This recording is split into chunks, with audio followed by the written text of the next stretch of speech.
El día de hoy voy a dedicar mi comentario a la reciente aparición de la tercera edición de las Memorias de Pedro Antonio Santos Santos.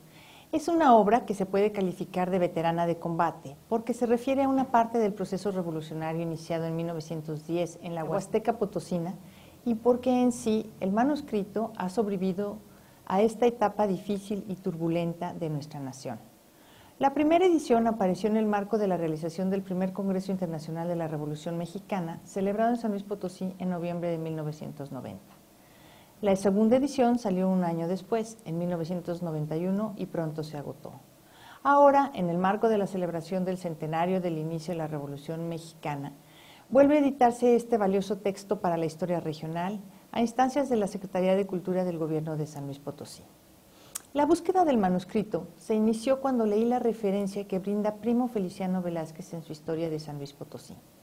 Pensé que después de tantos años probablemente se habría extraviado, pero bien valía la pena intentar localizarlo. Por otra parte, los testimonios que hay sobre la época, salvo algunas honrosas excepciones, son muy confusos y los estudios que se han hecho en los últimos años, aunque los hay excelentes, no alcanzan a despejar todas las incógnitas. A principios de la década de los años 90 del siglo XX, siendo directora del Archivo Histórico del Estado de San Luis Potosí y en busca del documento, pregunté al licenciado Leopoldino Ortiz Santos, en aquel momento gobernador del Estado de San Luis Potosí, gobernó de 90 a 92, si alguien en su familia había conservado las memorias de su antepasado Pedro Antonio Santos Santos. Para mi sorpresa, días después, recibí la copia del manuscrito que fue proporcionada gentilmente por su custodio, el doctor Arnulfo Ortiz Santos. Parece ser que fueron escritas muy poco tiempo después de la muerte de Pedro Antonio, acaecida a finales de julio de 1913. El autor escribe estas memorias por dos motivos. Una, instigado por el amor paternal, pues ciertamente tenía una inclinación especial hacia este hijo, quien siempre mostró un gran empeño en su propia formación y con quien seguramente tenía una mayor afinidad y relación personal. El segundo motivo es para los miembros de mi familia, algunos amigos íntimos y mi futura descendencia, explica el autor, en un esfuerzo para preservar del olvido la propia historia que sabe inserta en la gran historia nacional. Y a la vuelta de los años ha tenido razón, porque su testimonio es una guía para el conocimiento de la historia regional. El estilo que utiliza el autor es llano y sencillo. El texto está escrito de la misma manera en que hablaba. Por ello, encontrará el lector formas y expresiones ahora poco usuales. Al leer las memorias, salta a la vista de inmediato la intención del autor de mantenerse en lo posible dentro de los límites de la objetividad. Los juicios que emite están fundamentados y dista mucho de usar un lenguaje colérico o pletórico de adjetivos. Las memorias se componen de 6 partes. La primera parte se refiere a la infancia de Pedro Antonio y sus hermanos. La segunda parte comienza con el ingreso de Pedro Antonio y Samuel de los Santos al Instituto Científico y Literario de la ciudad de San Luis Potosí en 1902 hasta principios del año de 1910. La tercera parte abarca el año de 1910 hasta la partida de Pedro Antonio rumbo a La Habana en febrero de 1911. La cuarta parte comprende desde el desembarco en La Habana en febrero de 1911 hasta abril de 1913, en que Pedro Antonio volvió a la capital cubana. Tras realizar una serie de viajes y haber vivido su periodo de mayor actividad política en México. La quinta parte va de abril a septiembre de 1913, periodo en el que muere Pedro Antonio. La sexta parte es el apéndice documental que contiene 10 documentos relativos a distintos momentos de la vida política de Pedro Antonio. Para facilitar la lectura, en la presente edición se modificaron la ortografía de la época y la puntuación del texto original. No se hizo corrección en la redacción, pues el propósito ha sido presentar el testimonio tal cual es. Solo cuando fue necesario para la comprensión del texto, se añadió alguna palabra entre corchetes que indican que no corresponde al texto original.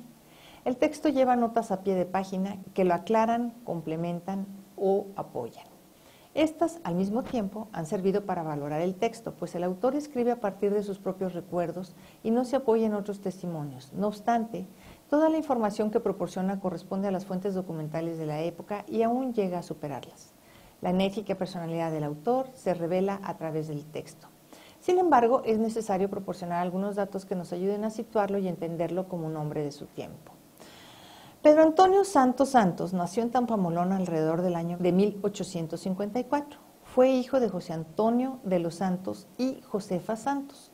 Sus hermanos fueron José María, Rafael, José Trinidad, Francisco, Juana, Epigmenia y Benita. El abuelo Pedro Antonio de los Santos y su hijo José Antonio, padre del autor de la presente obra, adquirieron en enero de 1855 la hacienda de Santa Mónica Tantuité en la Huasteca Potosina. Esta hacienda perteneció desde el siglo XVII a los padres agustinos de la parroquia de Tlanchinol, esto está en Hidalgo. Comprendía en aquella época 18 sitios de ganado mayor. La hacienda de Tantuité estuvo arrendada desde 1780 aproximadamente a los hermanos Nicolás y Manuel Cruz. Posteriormente fue arrendada sucesivamente por Gregorio Mendoza, el presbítero Juan Luciano Mendoza, Juan Campuzano, Nicolás García, Rafael Rivera, José María Rivera y Pedro Antonio de los Santos. Estos arrendatarios a su vez subarrendaban a otras personas algunos sitios de la hacienda. Así, miembros de las familias Barragán, Gerber, Jongitud, Goitortúa, Lárraga, García, Castillo y Tortugo trabajaron estas tierras entre 1780 y 1827. Además de la cría de ganado mayor y la siembra de maíz, en esta hacienda se hacían cortes de madera. Para el año de 1827 sabemos que la arrendaban Pedro Antonio de los Santos y José María Rivera. En julio de 1851, Pedro Antonio de los Santos solicitó al arzobispo de México la venta de la hacienda de Tantuité que había arrendado durante tantos años. Esta solicitud fue resuelta favorablemente hasta octubre de 1854, año en que la mitra concedió la licencia necesaria a la parroquia de Tlanchinol para vender al señor de los Santos la referida hacienda de Tantuité. La venta se concretó el 29 de enero de 1855 en 4,000 pesos que quedaron impuestos a censo en la misma propiedad. Los títulos originales de la propiedad se habían perdido, por lo que la parroquia de Tlanchinol se obligó a entregar unos títulos supletorios al señor de los Santos. Al publicarse la ley de nacionalización de los bienes de comunidades, el coronel Celso Olivares denunció el capital impuesto sobre la propiedad en enero de 1861. La jefatura de Hacienda de San Luis otorgó la escritura de subrogación y el señor Pedro Antonio de los Santos pagó los 4,000 pesos al denunciante según el recibo correspondiente, en que consta también el pago de los réditos vencidos. De acuerdo a los títulos primordiales y el plano que levantó el ingeniero Lázaro de la Peña en 1891, la hacienda de Tantuité, jurisdicción del municipio de Tampamolón, tenía una superficie de 11,978 hectáreas. Lindaba por el norte con los ejidos del pueblo de Tampamolón y la hacienda de la Pitaya, también propiedad de los Santos, que fue vendida posteriormente al licenciado José Vega. Por el sur con las haciendas de Chiquitenco, Tanchumaque y Potrero del Palmar. Por el este con la hacienda de Nixpisol y Tamoxín. Y por el oeste con distintos pequeños propietarios y ejidos de Tampamolón. La vecindad con los ejidos de la villa de Tampamolón ocasionó múltiples disturbios, la mayoría de ellos relativos a sus límites. Esta propiedad se dividió entre los herederos de José Antonio Santos y Josefa Santos de Santos en abril de 1905. Pedro Antonio se quedó con los ranchos de Barrón para ganado de engorda y Santana para ganado de cría. Después adquirió en el mismo municipio de Tampamolón, en límites de Coscatlán, una finca de café y árboles frutales llamada Dos Piedras. Esta finca la administraba su hijo Miguel. En Tampamolón tenía 2 solares grandes que lindaban con la plaza del pueblo y en uno de ellos tenía su casa. Pedro Antonio Santos Santos contrajo matrimonio el 20 de mayo de 1886 con Isabel Rivera Romero, originaria de San Martín Chalchicuautla.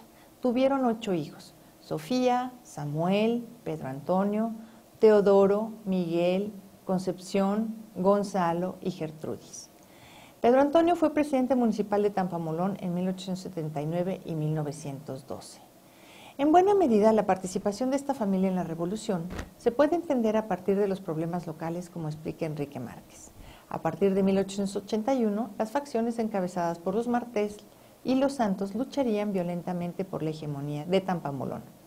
Esta distribución exitosa del poder como riego por goteo fue causa del desorden político aparente, de una continua movilización de sus respectivas clientelas, pero para los Santos fue el origen del ambiente antiporfirista que poco a poco fue llenando su casa, explica Enrique Márquez.